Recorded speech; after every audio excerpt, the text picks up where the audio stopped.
आज हम लोग इस लेक्चर में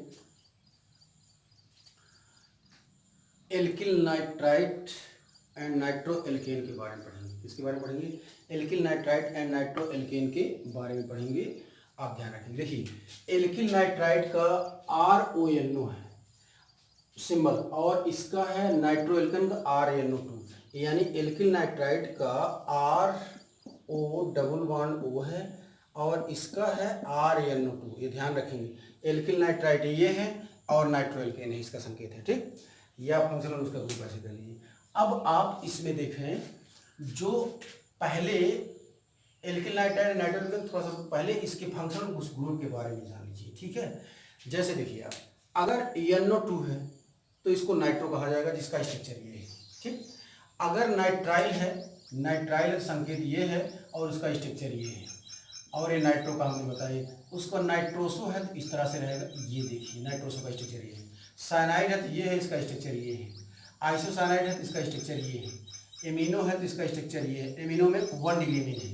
अगर सेकेंडरी है में 2 डिग्री में है तो उसका स्ट्रक्चर ये है। तरसे ये खाली है, इसका कोई एल्किल ग्रुप लगेगा यहाँ पर, मतलब नाइट्रोजन से एक एल्किल ग्रुप लगेगा। यहाँ अगर एक लगता है तो 1 डिग्री में, 2 लगता है, दो लगता है 2 डिग्री में, 3 लगता है 3 डिग्री में, टर्शियरी एमीन, और इसका ये हो जाएगा। और इमिनो का देखिए, इमिनो और एमिनो में अंतर है। इमिनो के लिए ये हो जाएगा और ये रहेगा स्ट्रक्चर। डाई एजो के लिए ये हो जाएगा। क्लियर?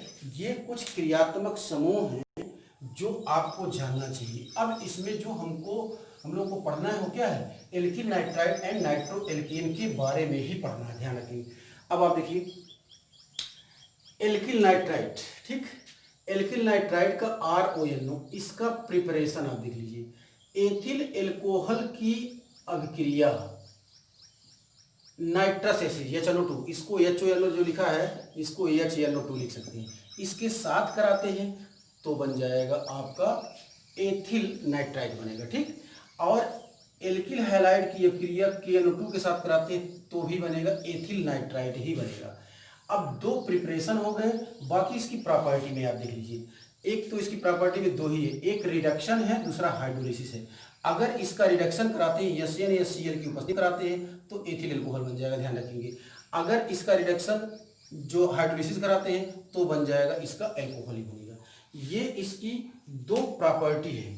अब आते हैं नाइट्रो एल्केन के बारे में पढ़ते हैं, इसको हम हटा देते हैं। ठीक है, नाइट्रो एल्केन का प्रिपरेशन और प्रॉपर्टी के बारे में पढ़ते हैं, यानी नाइट्रो एल्केन, एल्किल नाइट्राइट हो गया, नाइट्रो एल्केन के बारे में। ठीक है, नाइट्रो एल्केन का प्रिपरेशन हमने आपको लिखा है। अब आप देखिए नाइट्रो एल्केन में प्रिपरेशन में अगर एल्किल हैलाइड की अभिक्रिया AgNO2 के साथ कराते हैं, ध्यान रखेंगे, AgNO2 के साथ, KNO2 के साथ नहीं, AgNO2 के साथ कराते हैं तो ये बनेगा। ठीक, अगर क्या 1 डिग्री एमीन का ऑक्सीडेशन कराते हैं, 1 डिग्री एमीन का ऑक्सीडेशन, तो भी यही बन जाएगा।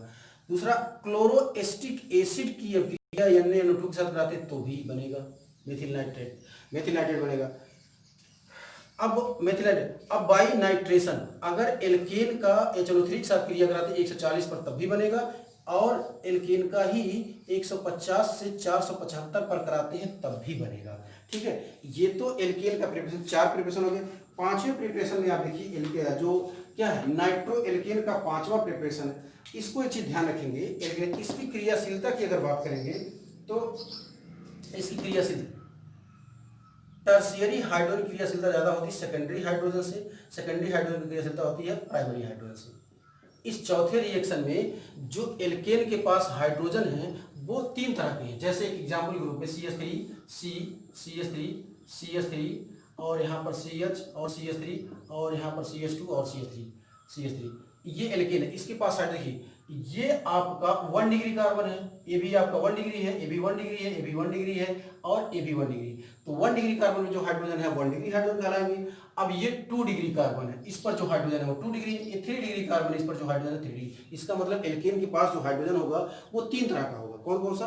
प्राइमरी हाइड्रोजन, सेकेंडरी हाइड्रोजन और टर्शियरी हाइड्रोजन। यहाँ लिखा है tertiary hydrogen, secondary hydrogen, primary hydrogen. लेकिन इस एल्केन के नाइट्रेशन में एल्केन का जो हाइड्रोजन है उसमें टर्शियरी हाइड्रोजन की क्रियाशीलता ज्यादा होती है किससे? सेकेंडरी से। सेकेंडरी क्रियाशीलता ज्यादा होती है किससे? प्राइमरी से। इसको आपको याद रखना है। अब आते हैं इसकी प्रिपरेशन में, 5वां प्रिपरेशन है, 5वें प्रिपरेशन का नाम है कार्नुब्लम। KORANBLUM कार्बोनम मेथड, ये पांचवा प्रिपरेशन है। और ये हो जाएगा RCR और यहाँ पर ANH2 हो जाएगा। और ये 3 इनिशियल ऑक्सीजन है KMnO4 के द्वारा जो है ऑक्सीडेशन कराते हैं, तो बन जाएगा RNO2 बन जाएगा, ठीक है। और जल का मॉलिक्यूल यहाँ पर निकल जाएगा। क्लियर? क्या हो जाएगा? जल का मॉलिक्यूल यहाँ पर निकल जाएगा। ये तो प्रिपरेशन है आपका। इसके अलावा इसकी प्रॉपर्टी है, इसकी प्रॉपर्टी जो है आपको अगले लेक्चर में बताया जाएगा, ठीक है।